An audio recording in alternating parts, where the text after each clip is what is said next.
Blog Talk Radio.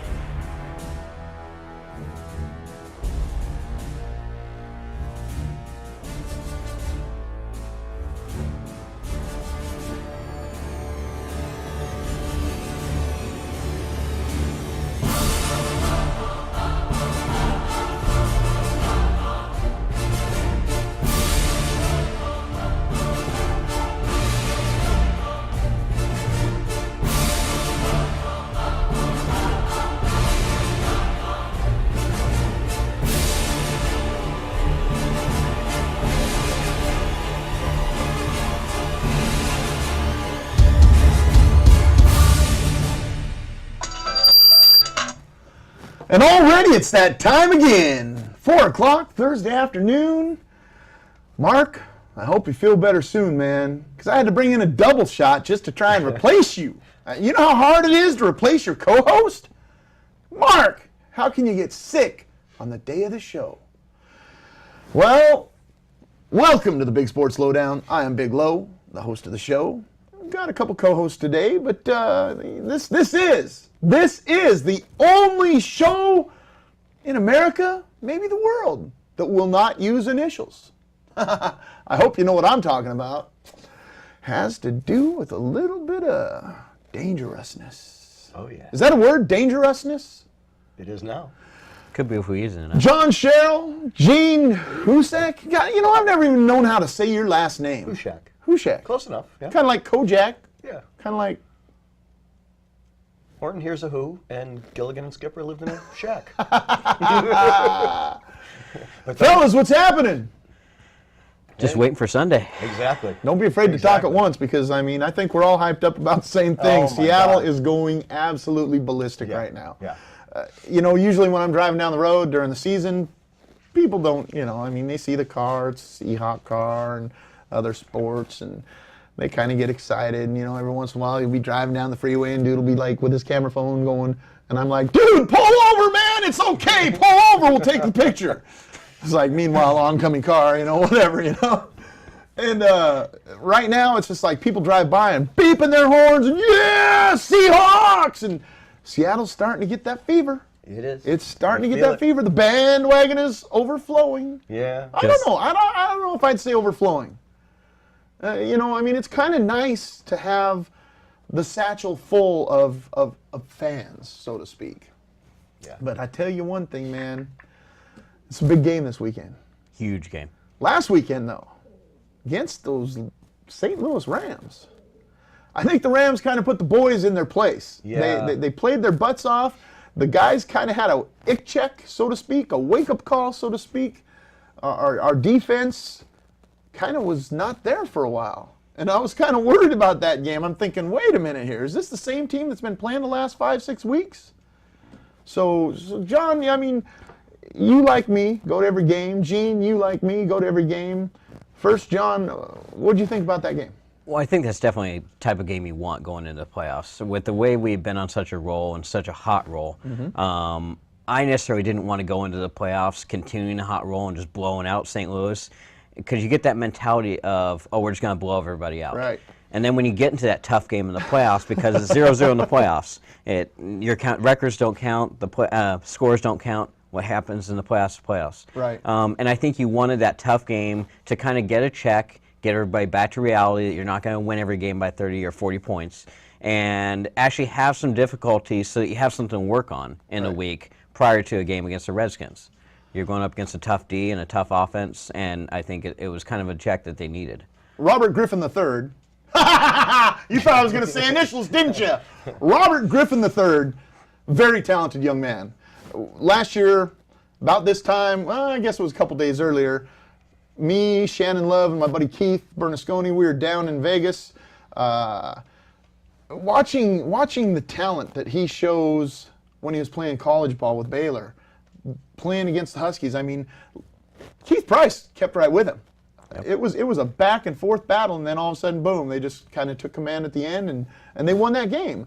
But watching Robert Griffin play, this kid, he, like Russell Wilson, is a very talented, very, very talented young man. Russell Wilson, I think, has a notch up on him as far as I'm concerned, where the poise and the maturity is much more full. I mean, to see Russell, the way he talks, the way he commands things, the way he learns, it seems like that Robert Griffin is Robert Griffin III is one of those quarterbacks that is reckless.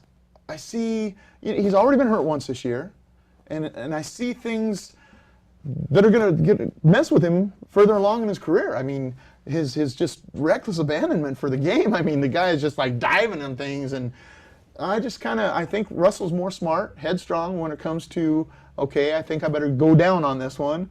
I've seen him take a couple hits, but it's one of those things. Where do you think we're at with that? I've kind of had the same mentality on that. In looking at him, I kind of think back of Michael Vickish with the ball hanging out there, not necessarily as you were saying that. Not necessarily securing the ball, kind of hanging it out there, and I don't think his head is as much on a swivel as a lot of quarterbacks in the league are.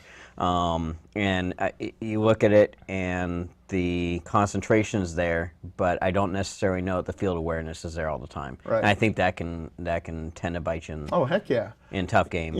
Pete Carroll and John Schneider have done an amazing job putting this team together. I mean, looking at all these things that they've done throughout the last 3 seasons, I mean, it's just incredible. How do you bring in guys like Chris Clemens, Brandon Browner, Sweezy, Cam Chancellor, Richard Sherman, Golden Tate, Russell Wilson, Bobby Wagner, Earl Thomas, Russell Okung? I mean, all these different players that have come in the Pete Carroll regime. I was scared. I was scared at first because you've got guys like Matt Hasselbeck, you've got guys like Darryl Tapp, you've got guys, Lawyer Malloy. I mean, Lawyer Malloy as a leader itself, when I saw Lawyer go, I was thinking, man, we're just not going to have a leader on this team. It seems like this team just has a bunch of guys that are ready to step up and lead the team. You got guys, Richard Sherman defensively. I mean, he saved that game on Sunday. Yeah. He really did, and his prowess for the game, his sight for the dang ball, it's amazing. I mean, Gene, over the last part of this last season, you've seen the improvements. How do you gauge that? It's just been amazing. I mean, like you said, the level of talent that we have across the board. Right. And they're all willing to step up. And they're all young. Yeah. We've got that potential for not just this season, but a few seasons to come. And we've got a leader, and they're all willing to buy into the leader, and it's just all coming together like a puzzle that 3 years ago when Pete took over and pick up this guy, get rid of this guy, and we're all sitting there going, what are they doing? Is there a plan here? But they're dismantling our team. They're taking away our friends. Where are you guys going? Come on, Babineau, stay here. But that's when the I'm in phrase got coined back then, and you had to be in back then to get it today. Well, I tell you, I think this whole city is in now. Seeing the flags are on the cars again, the stickers are on the windows of the cars. You're seeing in the windows the player posters and Seahawks were surprised the other day when the whole drive was lined with 12 flags overnight. Didn't know who did it, but someone did it. Yeah, they don't know who did it. I don't know who did it. But they did it. It was awesome, man. And for Pete to be talking about it right away in the morning, that's awesome. This team is really something special. We got a little video clip we got to run. It's sponsored by ASAP Windshield Repair. Greg Burton, man. I pull up to the guy today. He's like, Big Low, can I fix the chips in your window? I don't have any chips. He's like, yeah, you do. You got like 1, 2, 3, 4, 5 of them right here. I was like, whoa. He fixed them up. What a guy. So heck yeah, we'll sponsor this video for him. Hey, Zan, let's run that thing and let people get a little flavor of the playoffs.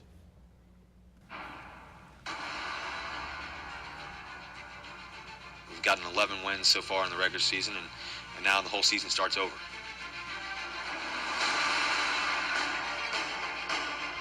Everybody rides for each other, everybody pulls for each other, and we just now hitting our stride, you know what I'm saying? We hitting it at the right time. We feel like we're a team to be reckoned with in this league, and each week we try to go out there and show it. We've never said, hey, we got to get to the playoffs. I never thought that. That ain't good enough. I think you got to go farther than that. You got to go do something with it when you get there.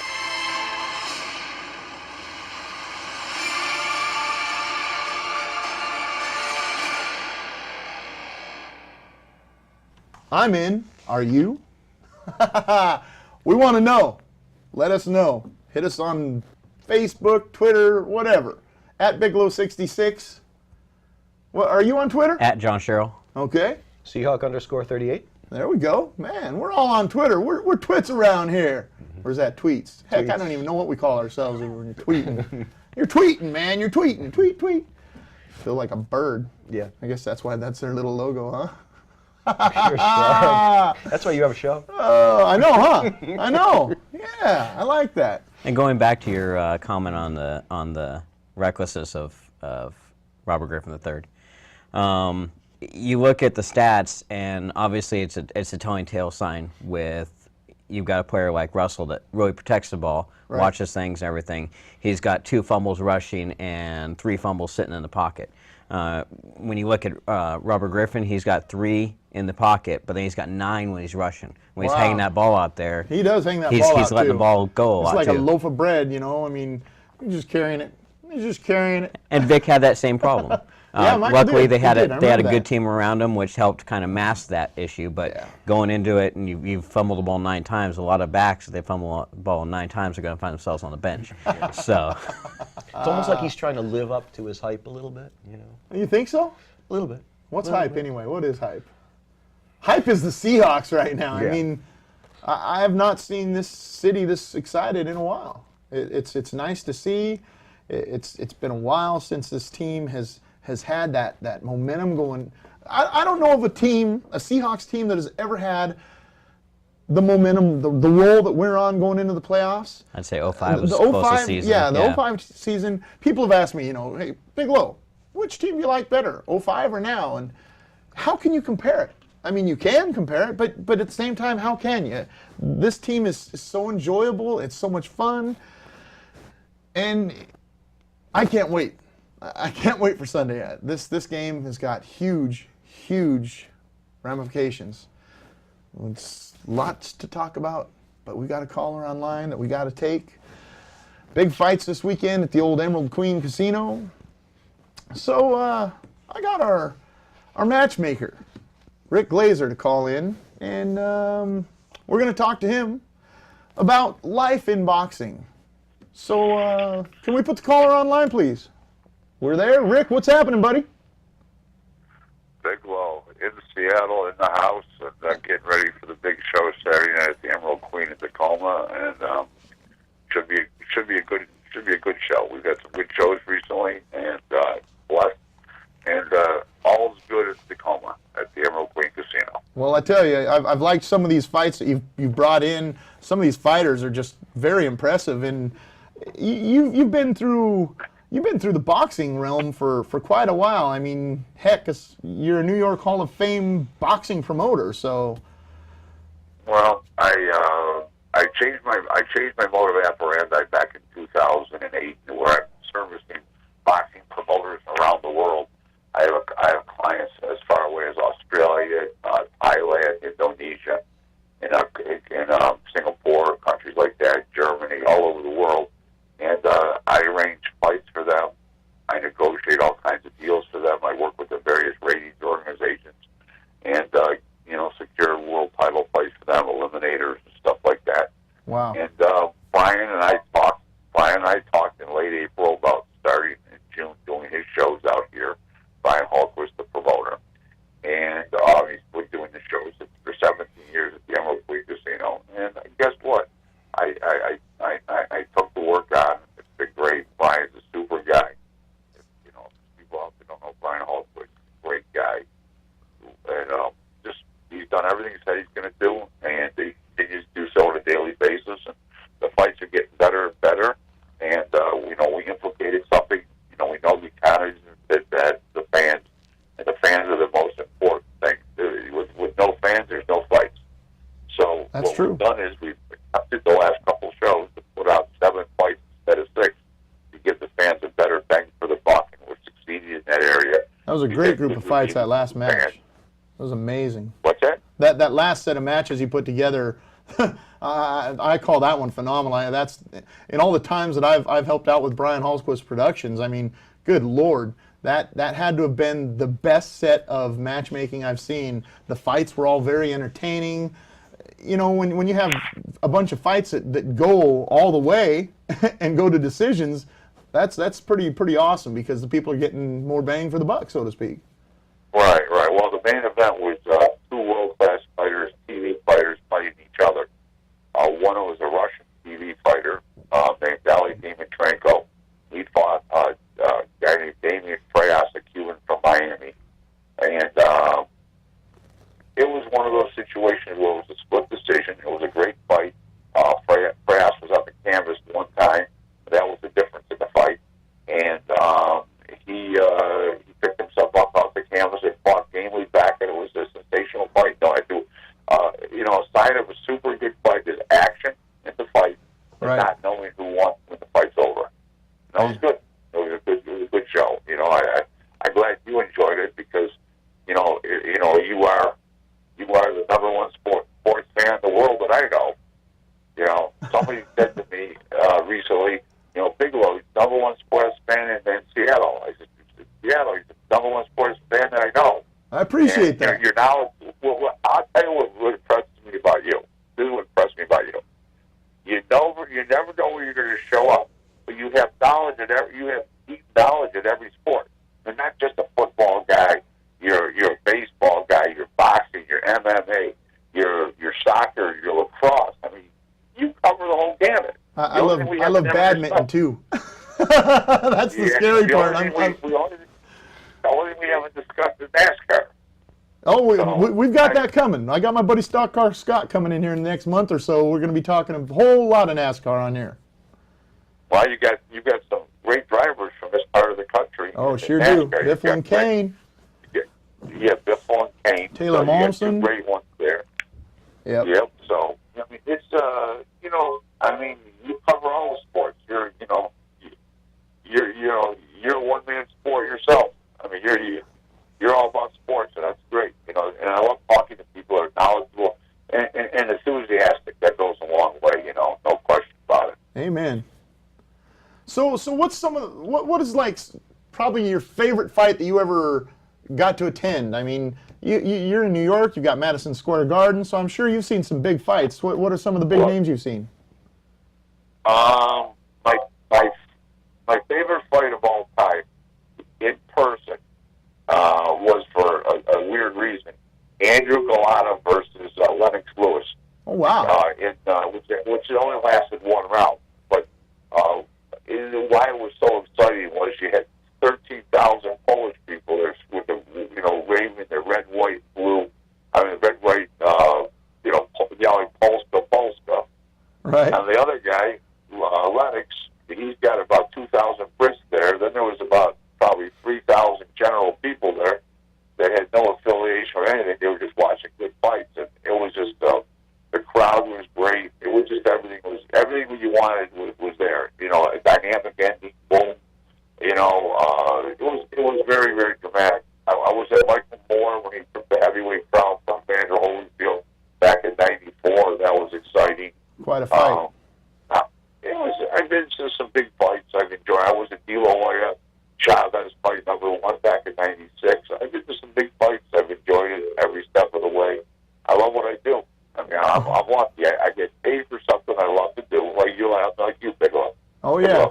You gotta love what you do. I love to do, and I get paid for it. And I like you do, I have expertise. So those are the three great combos. I love it. I have expertise, and I get paid for it. So it's a great combination. What'd you think about Pacquiao's nosedive a couple weeks ago? Well, in the business, I called it the greatest knockout ever in a mega fight. Okay, in a mega fight, which it was. Okay. I have a line for that. What happened? When you go down face first, you don't move. That's called kissing canvas. And he was kissing canvas. Yes, he was. If somebody drew up a painting of him doing that, his lips would sealed right on that canvas because that's where they ended up. And he didn't even move. I mean, you could have counted to 10,000. Just imagine if nobody was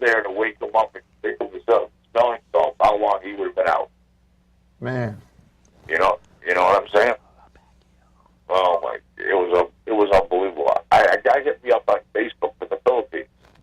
He says, "What did you think of the Pacquiao knockout?" I said, "More importantly, what did you think of it?"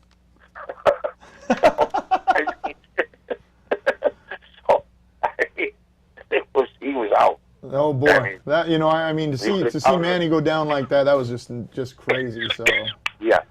So Crazy for sure. Saturday night, big fights at the Emerald Queen Casino. Brian Hallquist Productions, of course. Rick Glazer, our guest on the phone. He's the matchmaker. He puts all these fights together. Saturday night, 7 o'clock, right? Yep, we've got a great main event. We got Rob Frankel, a regular staple on ESPN for the last 5-6 years. Wow. He is fighting a guy named Jermaine White, who was a great amateur but never jumped the hump as a pro. He's 17-5. Wow. But he's got talent. You don't understand? So, oh yeah. No.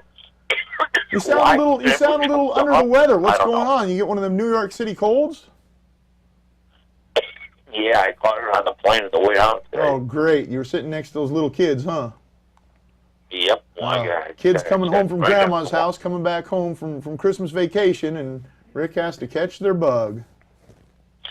Well, absolutely. We're not going to keep you, buddy, because, we want you to get better and get well for Saturday, and, Thanks. we always give that... I just want to say a couple closing things. Okay. Brian Hallquist brought me in. Flies me across country for every show. Brought me into this because he wants to expand the boxing show and improve it for the quality for the fans. And he said it's about the fans. He says forget about this. Forget about make the best fight you can make. He says, and if it costs more than they used to cost to make those fights, he says don't worry about it. Let's make it happen for the fans. Nice. And he's very, very fan oriented. I mean, he mentions the word fan so many times every week. I start looking around at my ceiling, which I got a fan around my ceiling. I start looking around and see there's dust on that thing. He's mentioning the fan. So anyways, in the meantime, like I said, he's about the fans. And if you come to the Emerald Queen, whether it's this Saturday night or our next show is March 23rd, you will see action-packed fights that you will enjoy. You will be on the edge of your seat for everyone. But I know, I've been used to that ringside. A little 4-rounder, two guys you never heard of, you're jumping out of your seat. The fights are that good. So, and I'm proud to say that. There's been some great ones, man. I'm so glad Brian brought you on board. You're a smart boxing mind, and we appreciate you here. I mean, I know Brian loves you to death, and Marin and the whole crew there, Anthony. I mean, Anthony gets the privilege of picking you up at the airport and running you around, so, well, he does that because he's 21 years old, and every time he's around me, he says he learns at least one thing about life, about boxing, and about one thing about life. So that's why he likes it. So yeah, that's for sure. It's like a free lesson for him. He sure is learning a lot. I look forward to seeing you. I'd love to be on your show again. And in the meantime, no matter what everybody's doing tonight with the bowl games, tomorrow night, Saturday night, Sunday, go Seahawks. Yeah. Make it happen. All right. Thanks for the call, man. We really appreciate it, Rick. Enjoy. Rick Glazer. Yep. Thanks for having me. Thanks so much, man. All right. Take care, bud. Bye-bye now. So there you have it. Nice little interview with Rick Glazer. New York City, man, I'd say New York State Hall of Famer. I mean, he's got to be some classy guy there. So nice to hear him talk a little bit about the fights that he's been to and different fights he's seen. I mean, I've seen some of the matches he's put together back in New York, and dang, man, it's wow. Plus, he's put stuff on in Vegas. I mean, he's put stuff on all over the world, as he said. So we've got a change of speed here. We're gonna go with the girls, I think. Yeah. Yeah, it's time to go with the girls. It's time for you to get mystified. I'm gonna run a little clip. We had the little Pacific Cup a couple weeks ago, and the Seattle Mist, they handled their business. They took it to those girls from the Great White North. We're gonna run a little clip of a couple interviews we did before this show, and Zan put together a little bit of fun. So, Zan, let's roll this for Bleachers Pub. Bleachers Pub in Greenwood, coldest beer in town. 81st and Greenwood Avenue. Get up there if you want to watch the game on Sunday. Going to be a lot of people. Going to be a lot of fun. So, tell them Big Low sent you. Here we go. We are in a mess, a danger zone. What will happen next? You never know. We are in a mess, a danger zone. What will happen next? You never know. Today's Media Day. We got Coach Chris Michelson. Chris, what goes on Media Day? I mean, I see the girls are dressed up, but I see you in sweats. Yeah, yes, this is me at practice every day. So, I wanted to be who I am. What comes in a day of practice? I mean, what do they go through, the rigmarole of practice? Well, we try to highlight and hit on every point in not just football, but obviously physical conditioning and all that good stuff. And then just the aspects of playing the game. Today will be a good practice because we'll be on the field in the shower, so they'll get the depth, the width of the field, and they'll get the lighting of the arena, and just get the overall feel what game day is going to be like, except for these seats will be full. All right, with us now is Miss Ricky Krieger-Zier of the Seattle Mist. You can't see her because, well, she's kind of shy, but she's really with me. Ricky, how do you feel about this weekend? Good. She feels really good. You looking forward to defense or offense? Defense. Gonna hit somebody. Are you going to hit them hard? Yes. You going to hit them high? No. Going to hit them low? Yes. But you're not going to hit big low. Not hit low. No, not low. Not low. Precisely why I love this woman. You guys have two players that played for this team up north. They're coming down here. They're going to be playing you guys with those two players.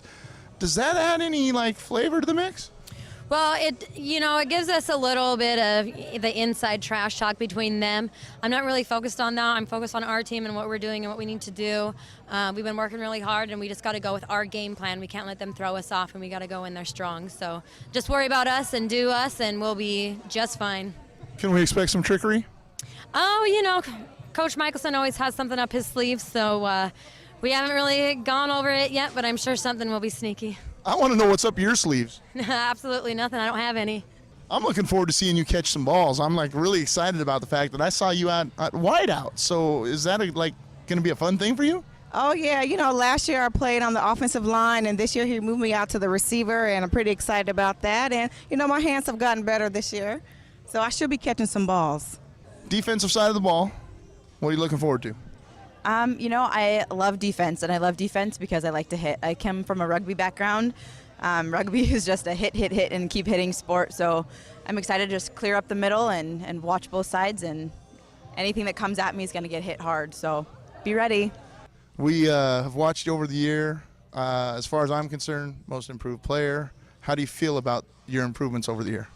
You know what? I'm really proud of myself, but I have to thank my coach. Chris, honestly, he sat me down and he kicked me in the ass. He was like, this is what I need from you. And it was a huge wake-up call, but it was something that I needed. And I have to thank him, because honestly, if it wasn't for him drilling me and pushing me and I know you can do better, I probably wouldn't be where I'm at. You know what I'm saying? I have improved vast over the last year. So Mitch Mortaz has been talking very highly of you lately, and I'm very impressed with that. Does that make you feel good? Yeah, it makes me feel great. I love playing in this league, and I love playing the game, and I work really hard at it. And so to have him, support me, that's great. I wouldn't want anything more. So you see a lot of the offensive aspect from you playing defense. What intrigues you most about this offense? Our offense is complex. You don't ever know. The thing is that we can set up in one formation and run 5, 6, 7 plays out of it. So you kind of never know what to expect. I mean, something new every single time. Misdirections? Pretty much. Or is that missed direction? Missed direction, multiple crossing routes. I mean, all of it. We have a very aerial game. So a lot of girls, a lot of teams in this league like to run, and we like to put the ball in the air. Nice. The newcomers on the squad, who stands out big to you? Shree Hyatt. She's just an overall athlete. She can play anywhere on the field. I can have her block, and I can have her running the ball. I can have her catching the ball. She could probably even throw the ball. And then on defense, she's just an aggressive attacker. She can hit. She can catch. She's finesse. She's physical, and she's got it all. So have you learned a lot? I mean, this is a complex game. It's a complex offense and defense that Coach Chris runs. What kind of things have you learned? Basically everything I need to know about football. Coming in to tryouts, I literally didn't know anything about the LFL, Seattle Mist, or football, really. I mean, I watched it, but you don't really understand the game. But after being on the team for about 4 months, you look at the game so differently. Like even when you watch it on TV, it's like it's a whole new game for you, So it's definitely a mental game. Definitely a mental game. So you're active mentally and physically.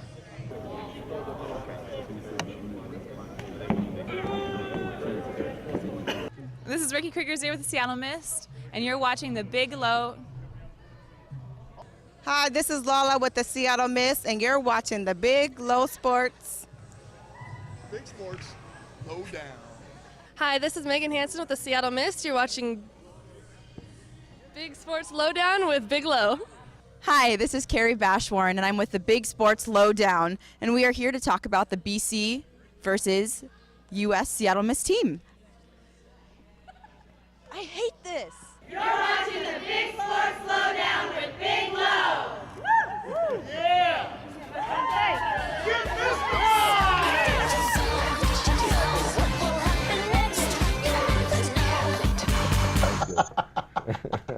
You're going to have your chance to get mystified here. Season starts in April. These girls are training right now. I think they got mini camp coming up in the next few weeks. Who knows? Maybe we'll get a camera out and check that out again. I mean, it's all kinds of fun when the Mist are concerned. And like I've said many times, those girls can hit. It's fun to watch them play. John, have I seen you at a Mist game yet? No, unfortunately. Yeah, No, unfortunately not. John's married. Stay single. You get to go to these kind of things. You won't hear you're going to another game. At least Jody's a good girl. She's a great woman. I mean, she goes to the Seahawks games with you. She goes to most of the events with you, and it's nice to see her. She's a great lady, great mommy. She is. Man, you guys got some great kids. I'm real proud, to have you as a friend in my life, and be able to call on you. And when I need a co-host, you and Gene. I mean, heck, Right. Gene came all the way from Connecticut just to be on Big Low's show. Yes. How about that? So we got a guest caller calling in a few minutes here. It's 4:32 now. He's calling in about 4:40. So back to the game. Back to the Seahawks. Big Seahawks game. Big Seahawks. Everybody's talking about it. Huge. I love the fact that Brandon Browner's back. Yep. We've got him on the outside, Richard Sherman on the outside. One thing about it though, Jeremy Lane. We're 3-0 with 3-0 with Jeremy Lane starting. As much as I love Brandon Browner, I was excited to see Jeremy Lane getting a chance. Yeah, Brandon Browner's got a huge wanting to play right now, though. He's got a chip on his shoulder. Yesterday, got the chip on the shoulder from this whole PED thing. Yeah. I mean, Adderall. Is it really that performance enhancing? I mean, does it really keep you on top of your game? Focus. People are like, he's taking steroids, man. He's taking steroids. It's not a steroid. It's an enhancement. It's kids on kids with the HDD or ADD and ADHD. HDD, where the heck did that come from? The attention deficit disorder. Yep. That's something tough to deal with. I've got a little buddy, my boy Sam Strader. He's dealt with that his whole life, and he overcomes it. He's got to adapt and overcome, and he's such a high-strung kid, and everybody's like, well, what's wrong with that kid? Nothing's wrong with the kid, he loves life. Yep. I mean, he lives to love life. Well, Brandon Browner's in a boat where people don't know. They're just wired a little differently. Right. People don't know what happened. The truth shall set you free. Are we ever going to know the truth? Does it matter? It's in the past, let it go. It's kind of like these tweets that I've been getting today. Unbelievable tweets. Can you believe this stuff? I get a tweet from somebody bringing up the Golden Tate catch on Monday Night Football. Oh yes, all the asterisks. Oh God, this is just terrible. I mean, this girl freaks out on me about nothing. The NFL stats department tweets out that Robert Griffin III and Russell Wilson, the first, had the same numbers of pass attempts this season. So she comes back at them. Well, who has more completions? Well, they come back at her and say, Robert Griffin III had 258, and Russell Wilson had 252. Who cares? It's 6 passes, 6 completions less. Does that make you a better player? Does that make you a better person? Well, she gets all ticked off and she says, well, Russell Wilson should have an asterisk by 26 touchdowns and 10 interceptions, because should be technically 25 touchdowns and 11 interceptions. Worst call in NFL history. If that was the worst call in NFL history, I'm definitely John Candy. And you know what? I'm not John Candy. The worst call in NFL history, and my humble self thoughts, has got to be between the Vinny Testaverde touchdown. What year was that? That was back in 92? 92, yeah. Or was it later? Hey, all I know was the Vinny Testaverde touchdown, or chop block on Matt Hasselbeck during Super Bowl 40. Are you kidding me? Come on, lady! Folks, if you look at it, there's bad calls in every game. Every game! If you go through the season wondering what if, who was, where it was, you're going to wonder yourself to death. I mean, it's and plain and simple. The scores are the scores. Did the bad call would that bad call have made up for 8 sacks in the first half? No I mean, way. did the calls make that happen? No. I mean, you look at it, your team had a chance to win. Right. And at the end of the day, it's who's ahead at the end. Well, naturally, I had to send her a neat little picture of me grating cheese, saying, "Would you like a little cheese with that wine?" Oh. I had to do it. I couldn't refuse. But my buddy Daryl S. Diamonds, that boy's at it again. I got to tell you, this week alone, I've been sent 17 different Seahawk anthems. Okay, I don't know which way to go with this. Chris Johnson, he's the guy with Weehawk. He's got some cool sounds. I mean, he's got some cool rhythms, and they do some really cool stuff. The 12 Train, I think he's called. I love some of the stuff that they've done. But which direction do you go when you call it a Seahawks anthem? He's been number 1 on a couple charts, and I love that. But there's so many different songs coming at me. So many different sounds, videos, just different things. How do you pick just one? So I'm sorry I couldn't run everybody's this week, but we will get to them as the Seahawks progress in the playoffs. But here's one now. Just the song, mind you. So you got to watch a big low screen for a couple minutes till we get our caller from the Washington Stealth. Assistant coach, former captain of the team, Jason Bloom's going to be calling in a few because we got the big Stealth home opener this weekend. That's why I won't be at the Emerald Queen Casino. Dang it! I got to miss boxing for the one of the most exciting sports on the globe. So we're going to run Daryl Diamonds' neat little song, He's So Dangerous. Check it out.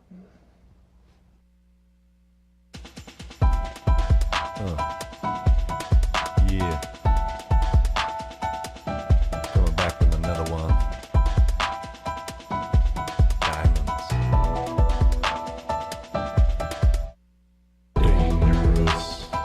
That's why we love him. He's so dangerous. Dangerous. Seattle Seahawks are so dangerous, dangerous, dangerous. Playoff bound, 12th man, I know you like how that sounds. First name Russell, throwing it down, running this town, staying on ground. He believes and so do we. It's a year of the 12, you gotta believe they're gonna achieve. This dream is real. Yo, these guys got skills. I'm talking about golden opportunities. Sundays you can see Cindy towing sidelines, making those highlights, falling like Baldwin, McCoy, and Miller. Best believe the old line's a real dealer. Beast mode left, beast mode right. We could run that day and night. Real Mike Robin Turbin by his side. The Seahawks taking that playoff ride. Dangerous. That's why we love him. He's so dangerous. Dangerous. Seattle Seahawks are so dangerous, dangerous, dangerous. Dangerous. Yeah, Russell Wilson is so dangerous. Dangerous. You know the Seahawks are so dangerous, dangerous, dangerous. Last name Wilson, he's the best. Road game worries, pass that test. He's so super, needs an S on his chest, and we're so blessed. And don't forget about the C-fence. Been stopping and dropping teams all season. Shut down like water pipes freezing. So cool, I pledge my allegiance to the Legion. Got everybody believing. Bam Bam Cam, Earl Browner, and Sherman. Ain't too many teams in the league wanna mess with the speed and the strength of this crew. B-Wax and KJ in the middle. Me, Bane, and Big Red on tickle. Clem and Bruce side to side on a magic playoff ride. Seahawks. Dangerous. That's why we love him, he's so dangerous. Dangerous. Seattle Seahawks are so dangerous, dangerous, dangerous. Dangerous. Yeah, Russell Wilson is so dangerous. Dangerous. You know the Seahawks are so dangerous, dangerous, dangerous. Dangerous. That's why we love him, he's so dangerous. Dangerous. Seattle Seahawks are so dangerous, dangerous, dangerous. Dangerous. Yeah, Russell Wilson is so dangerous. Dangerous. You know the Seahawks are so dangerous, dangerous, dangerous. One time, 12 man in the front row. Shout out Mama Blue and Big Low. 12 times to the fans in the cheap seats, screaming their brains out, fighting off nosebleeds. Seahawks are dangerous. Seahawks are dangerous. I said Seahawks are dangerous. Special teams are dangerous. Leon is dangerous. Ha! Seahawks are dangerous.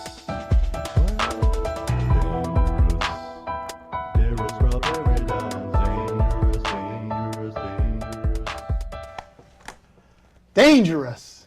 What do you think, fellas? That was cool. Definitely. Isn't that awesome? That was excellent. Daryl, you know, talking to Daryl Diamonds, I mean, first off, he's a white dude. Okay? So you would never expect some of the flow that comes out of this guy. I mean, very talented man. I think he's over 30. I mean, I'm sorry, Daryl, if you're not. I'm guesstimating. I know you got a kid, so I know you got to be an older dude, but very impressive. I mean, you know, the Seahawks anthem he sent me a couple months ago, I liked that. But man, oh man, I just love this. This is, wow. Daryl, impressive. Impressive, so. Very fitting for Russell. Definitely. Having someone that's... I'm going to put a link up to both of Daryl's tunes here on the website. Hopefully they'll be up tomorrow at the latest. You just got to kind of poke and prod at Zan. Zan does everything around here for me, him and Corinne. It's like between those two, I don't know how I'd put on my shoes in the morning. So, and you can Zan, tweet. Corinne, I love you guys. You can tweet a link to that Twitter lady, too. Oh, yeah, definitely. Yeah. I mean, we've got the link on Twitter. You can look for Daryl. I think he's Daryl S. Diamonds. Let's go here, go here, go here.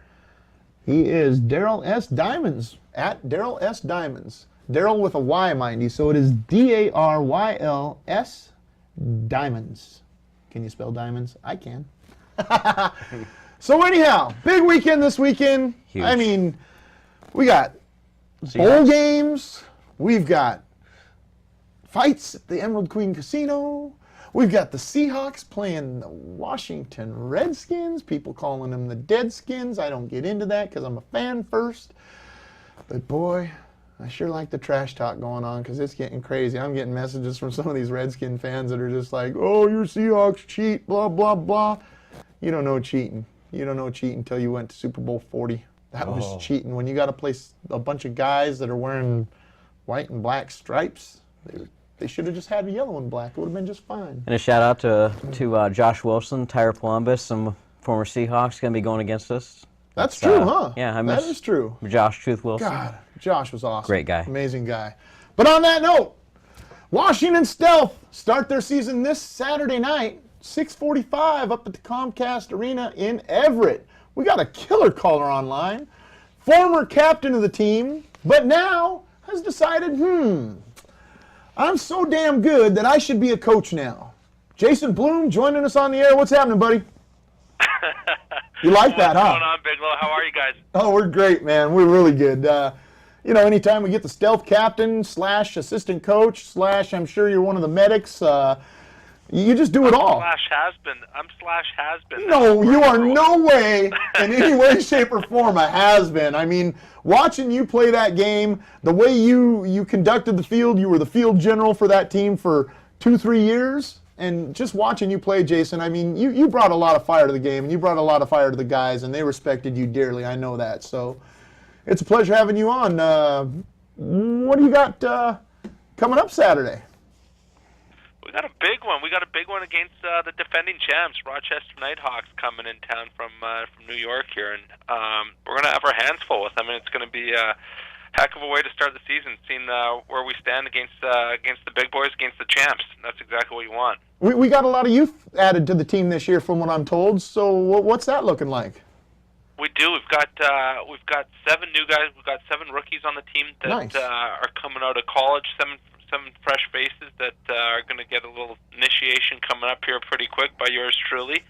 But you know what it does is it brings a lot of fire to the team, and I mean these guys are just full of a little bit of vinegar and a You whole can say lot piss of and vinegar. heartache. This is my show. You can say piss okay, and vinegar, I wasn't baby. sure if I'd get away with that. Get away with it, man. Spill it. Piss and vinegar.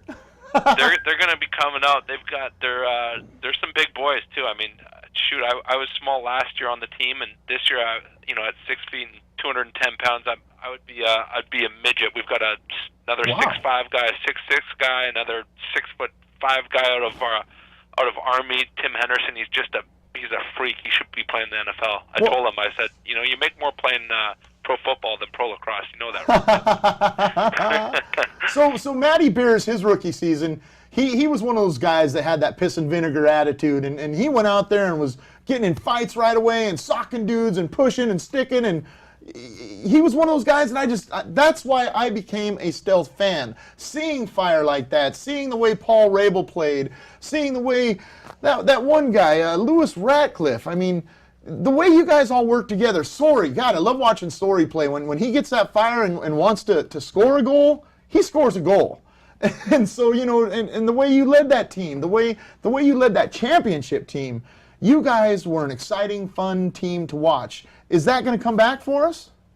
It's coming back. I mean, guys are pissed off. I think fairly and unfairly, we had injuries last year, both to CH, our head coach, and then to you name it, anybody and everybody in between went down with major injuries last year, and so it was just one of those years. But because of it, people looked at our record and said, "Geez, 4-12, you guys are in the dumps, and you're written off a little bit." And because of it, this camp that we just came out of for the last month and a half, it was super emotional. It was really aggressive. There's a lot of intensity, and guys are just really rolling up the sleeves, even on each other a little bit, and saying, "Screw this, we're coming out fighting." And it's the same mentality that we had in 2010 when we won the national championship here in Everett. And it's going to be fun to watch. And from the sounds of it, it sounds like we're going to have a packed house on Saturday, 7,000-8,000 people, and nice. It's going to be awesome. It's going to be great getting back at it, and I'm excited. I'm excited to see it from a different viewpoint this year, though. The Stealth organization is definitely my favorite in this state. The way they handle themselves, the way they handle their fans, they care. They truly, truly care about their fans. I mean, the fan appreciation things aren't just for a couple people. It's not just for a few people. It's for the whole group of fans, and that's what I've really, really enjoyed about this organization. And I'm not just saying that because I work the penalty box. I mean, I do get a little bit of money here and there from the team, but the fact of the matter is just the way they hold themselves. It's from the top down. I mean, David, he's an amazing. David's the president, correct? Yes. And correct. Doug Locker is the awesome. GM. Locke's the GM. And those guys, just the way they treat the fans themselves. I mean, they're willing to come up to you, shake your hand, thank you for being there. They appreciate the fact that you're in attendance, even if you're just a one single season ticket holder.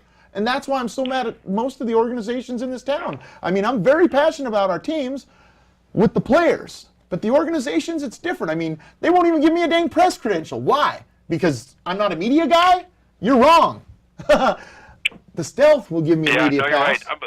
I mean, that's just you're absolutely correct, and that's a great thing about lacrosse as a whole. Even at the professional level, it's still very much a blue collar sport. Right. It's grassroots, and the great thing about lacrosse right now is nothing. We don't take anything for granted. So after the games, you get all 20 some guys on each team coming up to wherever the after party is, and it's right in the arena in Comcast. And so, you got 40 guys, 40 pro lacrosse players in the bar with the fans that just paid to watch them play. And, Oh, yeah. I mean, and oftentimes buying them drinks. Hopefully buying them a few drinks or two, and and celebrating a victory for the Stealth. But that's a great thing. I mean, how many pro sports are players that accessible, or you can go up to them in the middle of a street, or in wherever they live in here on the east side, whether it's Bellevue, Mercer Island, Issaquah, or after the game, after you just paid to watch them play, and that's a great thing is guys just don't take fans for granted in our sport, and we're very appreciative of what we have here in Washington. It's growing like a weed. We're certainly not at the Buffalo or Colorado level yet, where they're drawing 18 to 19,000 people and you can't get a ticket to the game. But still, in those cities, I've got buddies on both those teams, and after the games, it's the same thing. At the Pepsi Center in Denver, they go out afterwards as a team, and they tell the fans where they're going, and they're not behind ropes, they're not behind closed doors. They're mingling with the fans. They're chumming it up, and they're elbow to elbow with the fans that just paid to watch them play, and that's a great thing about the sport. And it's the best guy in the world to the number 20 guy on the lacrosse team on each team. I like that. Everyone's accessible. Hey, Jason, John Sherrill here. How do you feel about Kyle Sorensen taking over the captain's role, and what do you expect out of him this season? He's the natural fit. I mean, Sorry is he's young in age. He's 26, 27 now. But he's been around pro lacrosse for, I think this is maybe his 8th year of pro, 7th year of pro. So he's been playing forever. He's a captain. He'd be a captain on any team. He's just one of those guys where he wears his heart on his sleeve, and he talk about a guy that's intense and passionate about the game, and more so about his teammates. I mean, if I were to get in some trouble in a dark alley, I would call Sorry real quick. I'd call Beersy probably first, but I mean, Sorry, even if he knows you're in the wrong, he's got your back, and he's just one of those guys that will just bleed for you. And I mean, there's been a lot of media attention on Ray Lewis of late because of of his pending retirement here. And Sorry's just like that. Like, he's super passionate. He's always got the right things to say, but he's not just saying it to say it. He's talking the talk, and he's bleeding the talk, and he's going to be a great fit. And he's a natural leader. Love it. One guy I'm very excited to see this year is Bob Snyder. I think he's definitely setting himself up for a great year. Yep. He's so awesome at the face-offs, man. It's just fun to watch. I mean, he just snaps, boom, he's got the ball. Not a lot of guys that can beat him right on face-off. No, he set the record last year. I mean, it's just unbelievable for a league that's been around 25 years, and here he is in his 3rd year. I mean, really his 2nd year of really full-time playing in the league, and he shatters the face-off record. I mean, talk about a guy that's just, you can't beat him. It's just awesome. Unfair. Wow, Jason Bloom, Washington Stealth, giving us a call. Appreciate your time, buddy. Saturday night, 6:45 at the Comcast Arena in Everett. If you're not a season ticket holder, think about it. Just go to one game. I guarantee you'll be sold. Jason, I appreciate your time, man. Bloomer, we will see you Saturday night. I cannot wait. Thanks a lot, guys. Have fun. Thanks, Jason. Good luck. Thank you, Jason. Thanks. So, there you have it. Jason Bloom with the Washington Stealth. Great interview, great guy. Hard sport. Oh, man. Like hockey with balls. Oh, boy. What a weekend. I mean, what a week we've got. We still got a couple days before us, before the big playoff game on Sunday. Tomorrow, if you want to come see the guys off, I'm going to be at the last corner. My buddy Kenny Burns, he's got his thing going on up to 76th Station on 188th. It's right by the Valley Ridge Park. He's got free coffee and hot chocolate up there going on. If there's a lot of people up there and you want to go somewhere else, we're going to be at the last little spot where the players go driving by, and you're the last folks that they see. And it's a lot cool hanging out there. Besides, I got 12 prizes. So if you show up, you're going to get a raffle ticket for free, and you're going to get your chance at a killer prize. Free? Free! Can't beat that. I got autographed stuff. Lots of it. Maple bars? No maple bars. I'm not a donut guy, man. Come on. I'm losing weight. Can't put it back on. Anyhow, got to say the thank yous. Bleachers Pub in Greenwood. Shane, my man, I love you, buddy. We're getting that commercial running here real soon. Christian at Jacknut Apparel just came out with a great trio of shirts. You got to get one. You Mad Bro, Can't Tame the Beast, and Oh. It's a Russell Wilson one, isn't it? Yeah, The it's other got one. initials on it. It but does. You can request to have WrestleMania, or you can have Dangerous put on it. So, got your choice of things. JackNutApparel.com. Check them out. Ty at Homer's Apparel. Woo! Jeremy Bryan at Rain City Catering. Charlie and Alex at Shocking Goat. I love you guys, man. The coolest watches in town besides mine, because he can't steal mine. Can't lose it either. My favorite place in the world, Dermafex Tattoo. Rod, Scotty, Cody, and Chantel at Dermafex out in Auburn. Go check them out. Heck, Zan and Corinne in the control room. I love you guys. Thanks for everything you do. Gene and John, thanks for joining me today. No Great problem. sidekicks. I love this stuff. You'll see me and Mark next week. Woo! This is Big Low reminding you to have a sports fantastic weekend. Yeah, go Seahawks!